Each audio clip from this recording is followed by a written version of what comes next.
Guys, I've had some comments asking me to explain what IVDD is. So, in your dog, from the back of their head to the tip of their tail, they have disc vertebra sandwiched in there like that.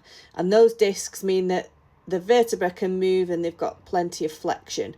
Now, the problem with discs in the middle, they're a bit like a donut, if you imagine one of those.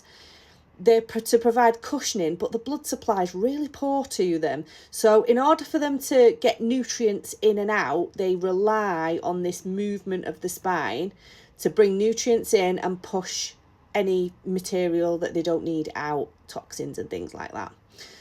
So what happens with our disc? In younger dogs, the middle of the donut is quite liquidy, shall we say.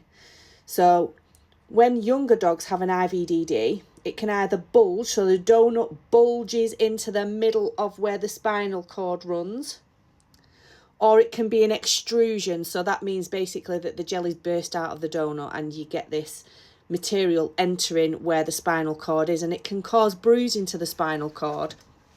So we have one that's a bulge and one that's a bit of an explosion of the jam into the middle of the spinal cord. Now, yesterday we talked about acute. So acute means it's happening now.